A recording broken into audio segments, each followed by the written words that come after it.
예, 안녕하세요. 저는 베리타스 코리아에서 데이터 컴플라이언스, 그다음 데이터 보호 영역을 담당하고 있는 베리타스 코리아의 안형진이라고 합니다.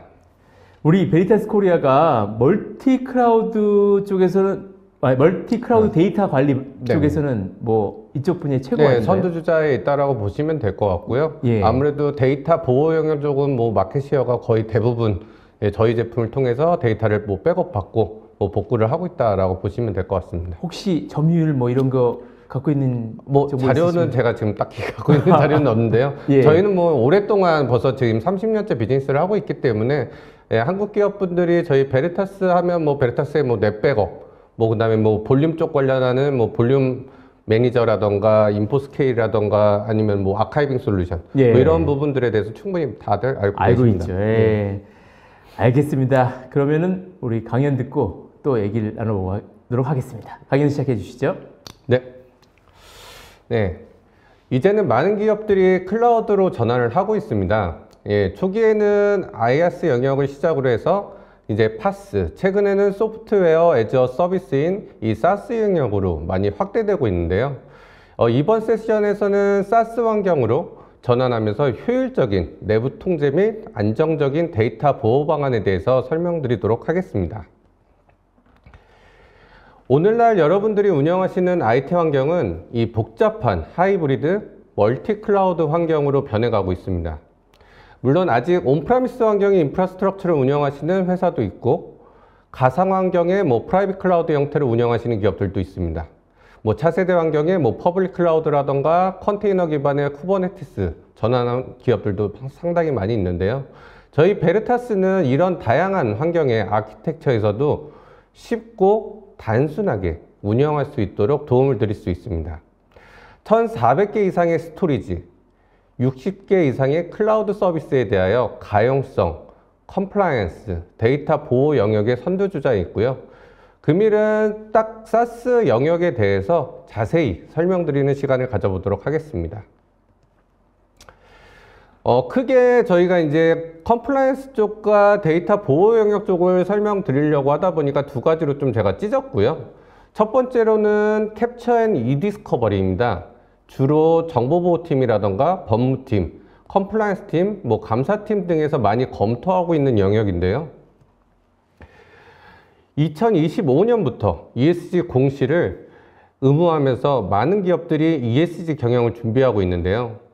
환경의 E, 사회적 책임의 S, 지배구조의 G를 줄여서 ESG라고 합니다. 기업의 비재무적 요소인데요. 요즘은 지속 가능한 기업에 투자를 하고 사회적으로나 윤리적으로나 문제가 없는 기업에 투자를 하기 위해 ESG 수치를 상당히 중요하게 생각하고 있습니다. 이젠 이 ESG 실천이 없으면 기업은 고객의 선택을 받지 못한다고 합니다. 따라서 ESG 경영을 위협하는 요인인 이 컴플라이언스에 많은 집중을 해야 하는데요. 뭐 갑질, 담합, 불공정 내부자 거래, 뭐 법규 위반, 관리 부실, 도덕적 해이 뭐 이런 다양한 내용들을 예방하기 위해서는 정말 강력한 내부 통제 시스템이 필요한 상황이라고 보시면 될 것 같습니다. 금융투자협회에서 이 ESG 평가를 위한 기준을 설정했는데요. 컴플라이언스 측면에서 보면 데이터 보호, 프라이버시 이쪽 부분이 제일 중요할 거라고 보시면 될 것 같고요. 그리고 감사위원회 구조 및 뇌물, 뭐 부패 방지, 로비, 내부 고발자 제도 등이 있을 것 같습니다. 또한 한국기업 지배구조원에서 ESG 모범 기준이라고 하는 가이드라인을 제공하고 있는데요. 그중 컴플라이언스 관련된 내용을 몇 개 말씀드리면 첫째, 기업은 정보보안 정책과 관리 체계를 수립해야 하고 둘째, 모든 임직원들의 정보보안, 중요성, 리스크를 인지할 수 있도록 관리 감독이 필요하다. 그리고 마지막으로는 상시 관리 점검 체계를 수립해야 한다 라고 보시면 될 것 같습니다. 내부 통제 시스템을 구축하기 위해서는 어떠한 영역을 중요시해야 하는가를 보게 되면 바로 임직원들의 사용하고 있는 커뮤니케이션 채널인 협업 도구입니다. 보시는 화면은 저희 베리타스가 3잼에 의뢰해 10개국 한국 포함해서죠. 예, 업무의 커뮤니케이션 채널을 사용하는 사무직 직원들을 약 12,500명을 인터뷰하고 통계낸 보고서입니다. 그중 71%가 인스턴트 메시징, 예, 이 비즈니스 협업 툴을 사용하여 회사의 기밀 데이터를 공유하고 있다라고 밝혔는데요. 그리고 그 중에 49%가 이런 인스턴트 메시징이라던가 이런 협업 툴 통해 갖고 중요한 기밀 데이터를 공유하고 있다는 거죠. 그 이유가 별도 로깅 시스템이 없다는 걸 이미 직원들도 알고 있다는 겁니다. 그래서 이메일이나 채팅 내역을 삭제하면 문제가 없다. 예, 이런 생각들을 갖고 있기 때문에 이제 저희는 이런 ESG 경영을 위해서는 임직원들이 사용하고 있는 협업 시스템에 대한 관리 감독이 필요하다라고 보시면 될 것 같습니다. 예전에야 회사 내 온프라미스 형태로 이제 협업 시스템을 구축해서 사용했기 때문에 뭐 네트워크 단에서 로깅을 할 수 있는 뭐 DLP라던가 다양한 로깅 솔루션을 통해 갖고 내부 통제를 할 수 있었죠. 하지만 M365나 구글 워크스페이스 같은 이런 퍼블릭 클라우드 기반의 서비스로 많이 전환을 하고 있고, 예, 전환을 뭐 검토 중에 있는 고객사들도 상당히 많이 있습니다. 우리는 다 같이 코로나 팬데믹 시대를 겪었고 더 이상 업무를 하기 위해 회사가 아니어도 집이나 스마트폰을 통해서 업무가 가능하다는 것을 보여줬고, 코로나가 끝나가는 이 시점에도 이제 많은 기업들이 재택근무를 선호하고 스마트 워크 환경을 구축하기에 노력하고 있습니다. 하지만 컴플라이언스 담당자 입장에서는 아니면 뭐 정보보호팀이나 감사팀 입장에서는 이 영역이 재택근무 영역이 보안의 홀이라 생각하고 있는 건데요. 기존처럼 회사의 네트워크 단에서 로깅을 하는 게 아니라 이런 스마트 워크 환경에서도 이런 보안의 홀을 막기 위해서는, 컴플라이언스를 준수하기 위해서는 해당 서비스에 직접 접근하여 데이터를 수집해오는 방법이 이제는 유일한 방법이다라고 보시면 될 것 같습니다. 예전부터 지금까지 뭐 앞으로도 계속 그렇겠지만 이 기업이 이런 ESG 경영을 성공적으로 달성하기 위해서는 임직원들이 생성하는 이 데이터 관리가 필요하다는 건데요. 내부 통제를 하고 각종 규제 대응을 하고, 뭐 규제라고 하면 뭐 개인정보보호법 같은 뭐 개인정보나 민감정보, 기밀정보에 대한 분류도 필요하고요. 언제든지 기업 간의 분쟁이 발생됐을 때 소송 대응할 수 있는 이런 이디스커버리 체계의 수립이 필요하다라고 보시면 될 것 같습니다. 앞서 이 컴플라이언스나 내부 통제가 왜 필요한지 충분히 설명을 드렸는데요. 이제부터는 컴플라이언스 대응을 하기 위해서 저희 베리타스가 지원할 수 있는 이 관리 감독 방안에 대해서 설명드리도록 하겠습니다. 간략하게 5단계라고 말씀드릴 수 있을 것 같은데요. 첫 번째는 데이터를 수집해야, 수집이 필요할 것 같죠. 그래서 다양한 영역의 클라우드 소스에서도 데이터를 수집을 해야 하는 거고요. 두 번째는 이 수집된 데이터를 분류할 수 있어야 됩니다. 그리고 세 번째로는 상시 모니터링 할 수 있는 이런 검색 표본들을 만들어서 운영을 해야 된다라는 거고요. 그 다음에 뭐 네 번째로는 해당 내용들을 뭐 문제가 되는 데이터들을 탐지했을 때 검토를 하고, 만약 문제가 있다고 하면 해당 증빙 자료를 추출해서 자체적으로 뭐 징계를 할 수 있는 이런 관리 감독 체계를 저희 베리타스 솔루션이 지원할 수 있다라고 보시면 됩니다.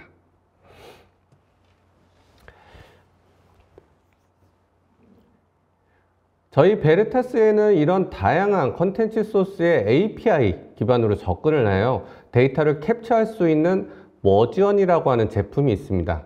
지금 좌측 상단에 보시면 나오는 화면이라고 보시면 될 것 같은데요.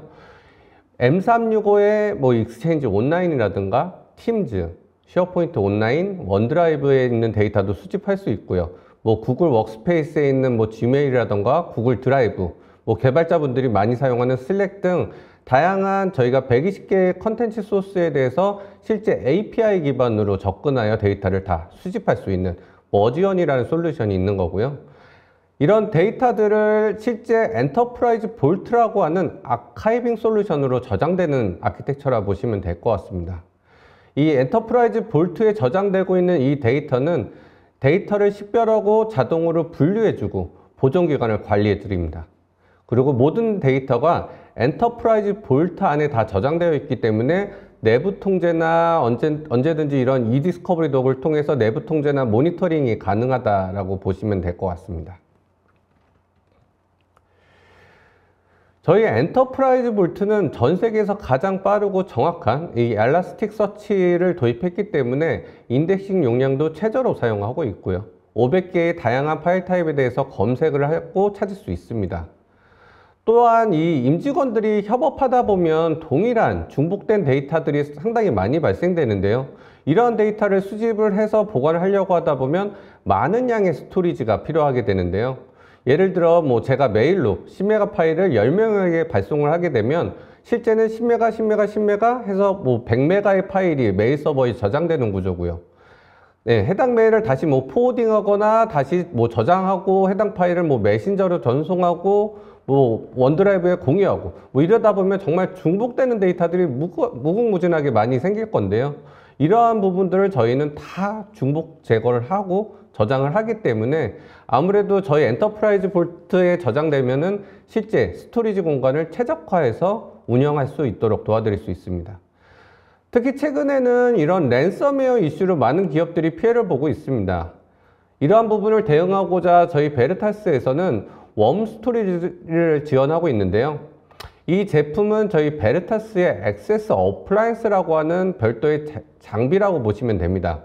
웜 기능은 잘 모르시는 분들이 계실 것 같아서 간단하게 설명을 드리면요. 웜은 Write, Once, Read, Many의 약자로 한 번 파일을 쓰면 읽기 전용 상태로 저장이 되는 거고요. 랜섬웨어는 물론 이런 어드미 루트 계정으로 접근을 해도 해당 파일을 수정하거나 삭제할 수 없기 때문에 완벽한 랜섬웨어 대응 방어가 가능합니다. 따라서 최근에 저희 컴플라이언스 솔루션을 도입할 때 많이 검토하고 구매해서 운영하는 기업들이 많이 있다라고 보시면 됩니다. 좀 전에 전체적으로 설명을 드렸을 때 저희가 수집된 데이터를 분류할 수 있다라고 얘기를 했는데요. 그 부분이 바로 여기 베르타스의 인포메이션 클래시파이어라고 하는 정보 분류 기능입니다. 이 기능을 통해 갖고 특정 패턴이나 키워드 기반으로 등록을 하면 자동으로 분류를 해줄 수 있는데요. 기업 내 모니터링 해야 될 개인정보라던가 민감정보, 기밀정보 등에 대해서 정책을 등록하시고 자동으로 분류할 수 있는 기능입니다. 기본적으로 1000개 이상의 전 세계의 개인정보, 민감정보 패턴들이 다 등록이 되어 있고요. 이러한 패턴들을 저희가 묶었습니다. 그래서 각 나라별로 규제별로 폴리시를 만드는 게 약 200개 정도 되는 정책을 제공하고 있고요. 따라서 정보보호팀 입장에서는 한국의 개인정보 정책이라는 체크박스만 하시면 실제 한국 민감정보 정책만 저희가 탐지하고 관리하고 분류해 드릴 수 있도록 지원해 드립니다. 보시는 화면이 실제 정보보호팀이라던가 준법감시팀이라던가 감사팀, 소송팀에서 사용할 수 있는 e디스커버리 도구이고요. 지금 보시는 화면은 그냥 다양한 시나리오를 제가 한 화면에 모으려고 하다 보니까 다 묶여 있는데요. 각 부서별로 보여주는 대시보드 화면은 각자 제공이 된다라고 보시면 될 것 같고요. 그래서 내부 회계감사라던가 법적 소송, 범죄 수사라던가 이런 것들을 할 때 유용하게 사용하실 수 있는 도구입니다. 이 탐지된 내용들을 가지고 검토를 하고 추출하는 화면인데요. 최근 협업 시스템들은 대부분 제이슨 형태로 많이 저장되고 있다 보니까 이러한 데이터를 보시기에 상당히 불편합니다. 근데 저희는 이러한 데이터를 보기 쉽게 검토할 수 있도록 이런 거의 메일 화면 보듯이 제목, 보낸 사람, 받은 사람, 시간, 날짜, 관련된 첨부 파일 내용, 이 충분히 내용들을 검토할 수 있는 화면들을 다 제공을 하고 있고요. 그래서 언제든지 관련된 내용들이 관련됐다 안 됐다를 확인할 수 있는 마킹 기능이라던가 그 다음에 거기에 추가적인 커멘트를 남기실 수 있는 기능들도 다 제공을 하고 있습니다.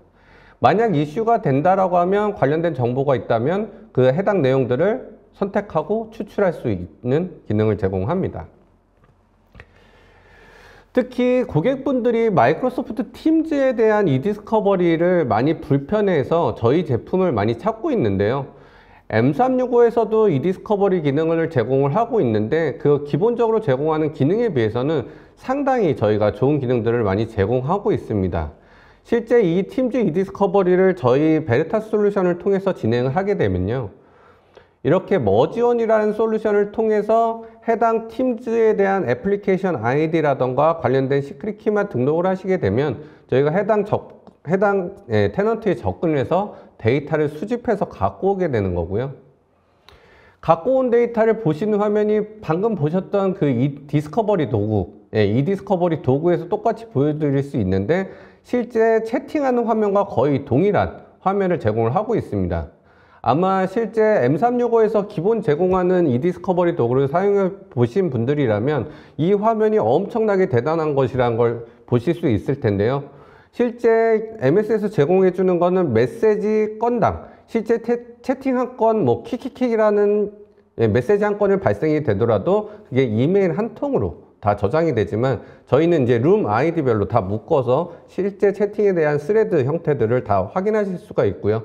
특히 저희는 이렇게 삭제된 파일들에 대해서도 다 로깅이 남습니다. 그래서 해당 파일을 클릭하면 바로 원본이 열리는 구조를 갖고 있기 때문에 실제 고객사분들은 이런 데이터들을 보고 저희 제품을 도입하시는 고객분들이 많이 있습니다. 네, 앞서 설명한 이런 정보 분류 정책을 통해서 탐지된 정보들에 대한 검색 표본을 이렇게 만드는 거죠. 신용카드 내역이라던가 뭐 기밀 대비, 아니면 뭐 주민번호 같은 경우도 뭐 2건 이상이나 11건 이상이나 이렇게 다양하게 구분해서 정책을 만드실 수가 있다라는 거고요. 여기서 해당 검색 표본을 통해 갖고 매일같이 상시 감사를 할 수 있는 이런 모니터링 체계를 갖고 있는데요. 보시는 화면처럼 8월 13일 날은 한 건도 없었고요. 14일도 없고 15일 날 한 건이 발생했어요. 그럼 이게 개인정보인지 민감정보인지 뭐 관련된 데이터가 있다고 하면 검토를 하시고 해당 내용이 뭔가 좀 의심스럽다 그러면 당사자한테 소명 자료도 보내고 뭐 이런 역할을 하실 수 있는, 실제 내부 통제를 하시는 정보보호팀 경우 모든 데이터들을 다 상시 감사할 수 있는 그런 것들이 아니기 때문에 중요한 개인정보에 관련된 거, 민감정보에 관련된 내용들만 이런 검색 표본을 만드셔서 매일같이 탐지할 수 있도록 진행하는 이런 상시 모니터링 방안을 저희는 지원해 드리고 있습니다. 정리하면 저희 이 베르타스는 ESG 경영을 목표로 하는 기업의 중요 데이터, 이 개인정보인지 민감정보인지 기밀정보인지 이런 분류를 하고 내부 통제를 하고 상시 모니터링 할 수 있는 방안들을 제공하고 있고요. 이런 많은 양의 데이터를 저장할 때 스토리지 비용을 최소화할 수 있는 강력한 중복 제거 및 뭐 랜섬웨어 대응 기능, 뭐 이런 기능들을 통해서 다양한 규제에 맞춰서 저희 베르타스가 컴플라이언스 관련해서는 충분히 지원해 드릴 수 있다라고 보시면 될 것 같습니다. 두 번째 부분은 M365 도입을 검토하거나 아니면 뭐 구글 워크스페이스 이런 사스 영역에 대해서 도입을 검토, 기획하시는 분들이 운영 관리 담당하시는 분들, 이런 분들이 들으시면 좋을 내용이라 보시면 될 것 같은데요. 이런 사스 환경에 대한 데이터 백업 및 아카이빙 쪽 관련된 내용입니다. 그동안 온프라미스에서 사용하던 기업 내 그 협업 솔루션, 뭐 메일 서버든 파일 서버든 메신저 서버든 뭐 이런 내용들의 항상 데이터가 중요했기 때문에 다 백업을 받고 있었다는 거죠. 근데 클라우드로 전환하면서 실제 고객분들은 왜 클라우드로 전환하면서까지 그 클라우드에서 제공하는 복제 기술이 있기 때문에 데이터가 안정적으로 서비스를 유지할 수 있다. 그래서 이 백업을 별도로 받을 필요 없다. 라고 많이 생각들을 하고 계시는데요. 저희는 이제 오늘 그 부분들을 정확히 알려드리고자 이 데이터 책임, 클라우드로 넘어갔을 때 데이터의 책임은 누구한테 있는지를 좀 알려드리고 싶습니다. 그 부분이 바로 클라우드 환경에서 나와 있는 책임 공유 모델이라는 건데요. 보시는 화면은 이 클라우드 업체에 다 제공을 하고 있습니다. 실제 마이크로소프트, 그 다음에 뭐 구글이든 아니면 아마존이든 다양한 클라우드 업체에서는 이런 이아스, 파스, 사스 영역에 대해서 뭐 데이터는 누가 책임을 져야 되는지 부분을 다 얘기를 하고 있는데요. 빨간색으로 표시된 부분이 고객이 책임을 져야 하는 영역인 거고요. 검은색으로 표시된 부분이 클라우드 업체인 이 CSP가 책임지는 부분입니다. 당연히 이 온프라미스는 고객이 100% 책임을 지겠지만 이아스로 가면 하드웨어를 제외한 나머지 영역은 고객이 책임을 지는 거고요. 파스로 가면 애플리케이션 위로 고객이 책임을 집니다. 그 다음에 사스로 가도 완벽한 지원은 없다라는 거죠. 데이터만큼은 고객이 책임을 져야 한다는 거고요. 사실 이 장표를 보여드리면 고객 담당자분들은 많이 당황해 하십니다. 그동안 마이크로소프트 365라던가 구글 워크스페이스를 도입했던 담당자분들은 클라우드 업체에서 안전하게 데이터를 관리할 것이라고 믿고 이런 데이터에 대한 백업이 필요 없을 거다 생각을 했었거든요. 근데 특히 대기업에서 뭐 계열사들을 대상으로 서비스 하시는 분들이 대부분 충격이 많이 받으셨습니다. 온프라미스 환경 때는 충분히 백업을 받아서 언제든지 문제가 있을 때 데이터를 복구할 수 있었는데 클라우드 전환 후에는 이런 데이터 보호가 안 된다는 걸 생각하니까 매우 막막했던 거죠. 실제로 클라우드로 전환 후에 유실된 사례는 잠시 후에 좀 한 두세 페이지 정도 지나서 다시 한번 또 설명드리도록 하겠습니다.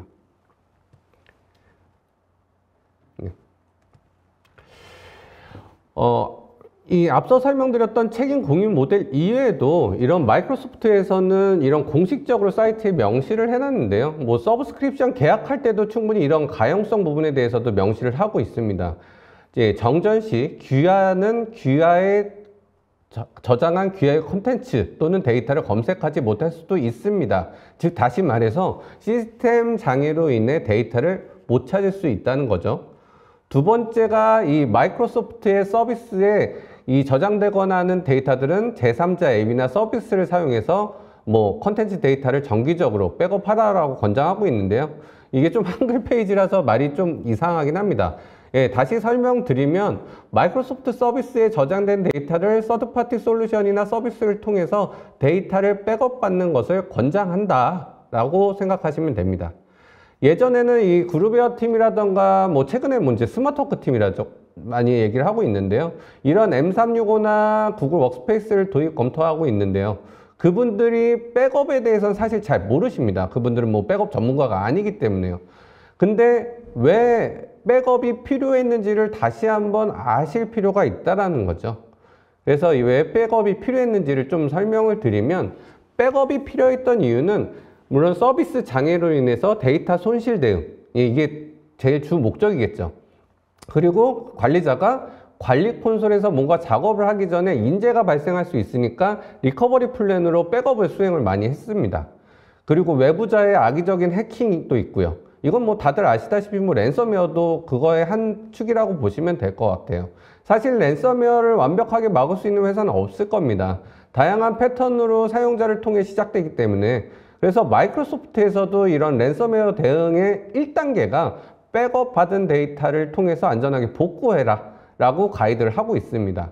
그 다음은 뭐 전체 데이터를 삭제하고 뭐 거기에 뭐 휴지통 기능 통해 갖고 뭐 개별 복구하는 것이 상당히 어렵다라는 거죠. 물론 보존기간이라던가 휴지통의 기간들이 있기 때문에 복구할 수는 있지만 이렇게 그 통째로 삭제됐을 때 개별 복구하는 건 사실상 많이 어렵다라는 거고요.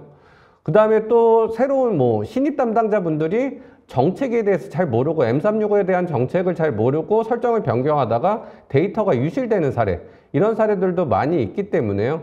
이렇게 대한 데이터들, 뭐 데이터를 안전적으로 보존하기 위한 방법들에 대해서 많이 고민들을 하시고 이런 것들을 해결하기 위해서 백업을 받으시는 거거든요. 근데 사스의 경우 약 45%, 이 세 가지가 45%라고 보시면 될 것 같은데요.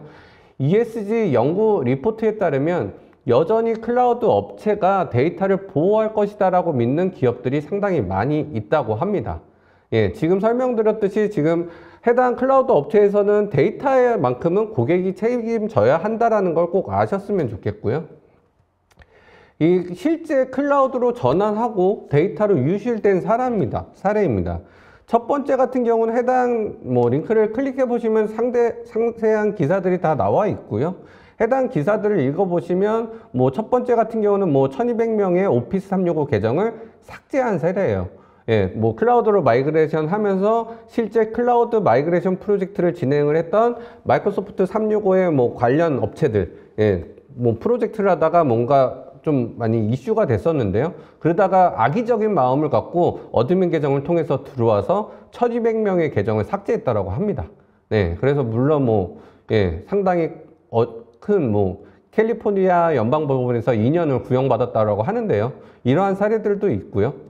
두 번째가 뭐 다 아시는 회사일 것 같은데 한 14만 5천 명입니다. 글로벌하게. 예, 물론 한국에도 이런 기업이 있는데 주로 메신저를 마이크로소프트 팀즈를 쓰고 있었고 이 관리자의 실수로 보존 정책 기간을 좀 바꿨는데 해당 데이터가 다 날아가고 말았답니다.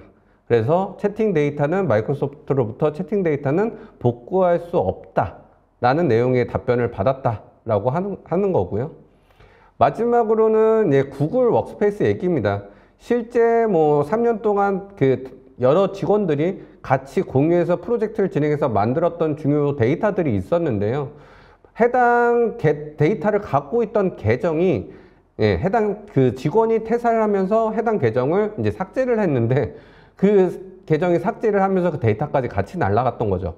그래서 너무 중요한 나머지 해당 데이터를 복구해달라라고 이제 법원에 소송도 하려고 하고 뭐 구글에 얘기도 하고 했지만 실제로는 구글은 데이터를 삭제한 시간이 지나서 삭제 후 복구할 수 있는 제한 시간이 지나서 더 이상 복구할 수 없다라는 답변을 받았다라는 사례라고 보시면 될 것 같아요. 실제로 클라우드 전환하면서 이러한 유식 사례들은 계속 많이 발생이 되고 있고요. 그래서 이 클라우드 환경에 대한 데이터 보호는 별도로 필요하다는 거죠. 데이터 복제가 백업을 대체할 수 없다라는 거고요. 실수나 악의적인 데이터 삭제는 사스 환경에 매우 큰 위협이라는 거죠. 또한 이런 랜섬웨어 공격이 증가하는 이 시기에 백업 없이는 대응이 어렵다는 거 다들 아실 겁니다. 이제는 클라우드가 자체적으로 복제하는 방식이 아니라 기업이 직접 소유하고 컨트롤할 수 있는 별도의 백업본이 필요하다라고 보시면 됩니다. 그래서 오늘 소개해드린 제품은 베르타스의 넷백업 사스 프로텍션입니다. 저희는 줄여서 이제 NSP라고 부르는데요. 뭐 넷백업은 이미 다들 많이 아실 겁니다. 저희 온프라미스 환경에서도 뭐 클라우드 환경에서도 많이 백업을 받고 있는데 저희 사스 영역에 대해서도 백업을 받을 수 있는 확장판이라고 생각하시면 될 것 같은데요. 이런 해당 백업 서비스는 다양한 사스 환경에 대해서 안전하게 데이터를 보호할 수 있으며 간단하게 제어하고 손쉽게 백업 복구가 가능합니다. 또한 랜섬웨어 같이 공격이 발생되면 빠르게 복구할 수 있도록 보장할 수 있고요. 단일 테넌트 형태로 제공을 하고 있기 때문에 빠른 성능을 저희가 제공을 하고 있고 독립적으로 데이터가 저장된다는 거죠. 대부분 백업 서비스를 클라우드 쪽에 얘기를 하게 되면 고객분들이 데이터에 대해서 다른 고객사들이 접근할 수 있는 거 아니냐 이런 것들에 대해서 많이 검토를 하고 계시는데요. 저희는 이 싱글 테넌트라는 거죠. 고객사를 위해서 별도의 백업 서비스를 구축해드리는 이런 서비스이기 때문에 데이터는 완전히 독립적이다 라고 보시면 될 것 같습니다. 이 NSP 같은 넷백업 사스 프로텍션 같은 경우는 베르타스가 직접 운영하는 서비스고요. 이 NSP는 그 애저 위에서 동작을 하고 있습니다. 그래서 애저 위에 다양한 이 서비스들을 저희가 구축해 놓고 실제 안전하게 백업을 받고 복구를 할 수 있도록 저희가 서비스를 직접 운영하고 있다 라고 보시면 될 것 같고요. 실제 애저에 있다 보니까 애저 위에 구축되는 모든 데이터 센터, 뭐 전 세계 50개 넘는 데이터 센터에서도 저희가 이런 백업 서비스 테넌트를 만들어 드릴 수 있다라는 거죠. 그래서 고객사가 뭐 글로벌 비즈니스를 한다. 그래서 한국에뿐 아니라 뭐 GDPR 때문에 유럽의 데이터를 뭐 백업 받아서 저장을 한다거나 아니면 뭐 다양한 지역의 데이터를 백업 받아서 저장을 해야 한다는 이런 규제가 있다라고 하면 저희는 한국에도 백업 서비스 테넌트를 만들어 드리고 뭐 유럽에도 만들어 드리고 뭐 또 다른 지역에도 해당 서비스를 다 만들어서 규제에 안전하게 대응할 수 있도록 지원해 드릴 수 있습니다. 이번 내용은 좀 새로운 저희 그 NSP의 추가 기능인데요. 약간 백업과 별개로 쉐어포인트 온라인만을 위한 이제 아카이빙 기능이 새로 출시가 되었습니다. 이 쉐어포인트를 잘 활용하시는 기업들이 주로 요청하시는 기능인데요. 기존의 온프라미스 형태 때 쉐어포인트 데이터를 그대로 온라인으로 마이그레이션 하려고 하다 보니까 사실 쉐어포인트 온라인으로 넘어갔을 때 그 용량이 부족하다는 말씀을 많이 하고 계세요. 뭐 지금 현재 M365의 계약 서비스를 뭐 2원을 쓰시던 E3를 쓰시든 E5를 쓰시든 전부 동일하게 쉐어포인트 공간, 이 팀즈의 데이터 공간만큼은 1인당 10기가 다 모두 정확하게 제공을 하고 있는데요. 이 마이크로소프트의 팀즈가 10기가를 제공하는 이유 중에 하나가 이 쉐어포인트 온라인의 이 데이터 저장소, 이게 핫디스크를 쓴다고 합니다. 그래서 비용이 매우 비싸다고 하는데요. 보시는 화면처럼 이 팀즈에 있는 파일 탭도 쉐어포인트 온라인이라는 거고요. 그래서 실제 1인당 10기가를 주는 거를 그대로 만약에 우리 회사 직원이 1000명이다. 그러면 1000 곱하기 10기가 해서 대략 10TB 정도에 대한 그 쉐어포인트 온라인 저장소 공간을 제공을 하고 있다라고 보시면 될 것 같은데요. 이 공간을 넘어가게 되면 어떻게 되죠? 계속 매월 마이크로소프트의 추가 스토리지 사용료를 계속 지불해야 되는 그런 상황이 발생된다라는 거죠. 그래서 많은 고객분들이 이제 쉐어포인트 온라인을 활성화하고 하다 보니까 이런 부분들에 대해서 많이 검토를 하고 있는데요. 저희 NSP가 쉐어포인트 온라인에 대한 아카이빙 기능도 제공을 하고 있습니다. 보시는 화면처럼 해당 파일 데이터, 쉐어포인트 온라인에 올라가 있는 파일 데이터들을 아카이빙 하게 되면 이런 stop.url이라고 하는 확장자가 변경이 되고요. 아카이빙 된 데이터를 클릭하게 되면 자동으로 다운로드를 받고 해당 파일을 클릭하시게 되면 바로 실행 파일이 열리면서 뭐 파워포인트가 바로 원본 형태로 열릴 수 있다라고 보시면 될 것 같아요. 그래서 실제 데이터들은 다 NSP에 저장이 되어 있는 거고요. M365에는 바로가기 링크, 쇼컷 형태의 링크만 저장되어 있는 구조이기 때문에 실제 쉐어포인트 온라인의 용량을 최소화시킬 수 있다라는 거죠. 네. 그래서 뭐 물론 저희 NSP도 비용이 나가고요. 마이크로소프트도 똑같이 비용이 나가는데 그 비용이 얼마나 차이 나는지를 보시는 화면입니다. 실제 5년치에 대해서 얘기를 나오는 화면이고요. 실제 시간이 지나면 지날수록 베르타스를 사용하시는 게 절감 비용이 매우 대폭 커진다 라고 보실 수 있는데요. 보시는 화면처럼 이 쉐어포인트는 첫 번째 달에 뭐 10TB를 오버해서 사용을 했다. 그럼 대략 비용이 뭐 210만 원 정도 나왔다고 하면 다음 달에는 1TB 증가가 되면 기존 데이터가 지워지고 1TB가 증가되는 게 아니죠. 기존 데이터가 거의 안 지워지고 또 1TB가 추가되는. 그래서 지난달이랑 합계가 뭐 111TB 정도 초과가 될 거고 뭐 한 230만 원 정도 또 추가로 내겠죠. 또 그 다음 달 되면은 또 1TB가 또 증가되면 12TB, 한 250만 원 정도 또 내는 거죠. 그러니까 매달 시간이 지나면 지날수록 이 누적된 데이터에 대해서 과금이 들어가다 보니까 비용이 비쌀 수밖에 없다라는 구조입니다. 그래서 나중에 이런 비용들이 많이 고민이 되시면 저희 베르타스의 NSP, 넷백업 사스 프로텍션을 통해 갖고 이런 스토리지 비용도 절감하실 수 있다는 거 잘 알고 계셨으면 좋겠습니다. 그래서 이 엔터프라이즈 데이터 보호 솔루션인 이 영역 중에 특히 랜섬웨어 때문에 고민 많으신 고객분들, 그 다음에 M365를 관리하거나 난 구글 워크스페이스를 관리하고 있는 담당자인데 백업은 잘 모르겠어. 이건 아무래도 전문 영역이야. 라고 하시는 분들, 이런 거 관리하기 많이 어려우셨잖아요. 이런 복잡한 클라우드의 프로비저닝하고 예측할 수 없는 스토리지 비용, 이런 비용들, 스토리지 비용 부분들을 저희 베르타스가 도와드리겠습니다. 여러 개의 제품들이 있지만 오늘은 넷백업 관리 콘솔에서 다 통합 관리가 가능하다라는 거고요. 특히 오늘 설명드렸던 넷백업 사스 프로텍션은 온프라미스도 되지만 이런 사스 영역도 넷백업이 안전하게 보호할 수 있다라고 보시면 될 것 같습니다. 제 세션 시간은 여기까지고요. 경청해 주셔서 감사하고 사스를 도입 검토하시는 분들에게 좋은 정보가 되었으면 좋겠습니다. 감사합니다.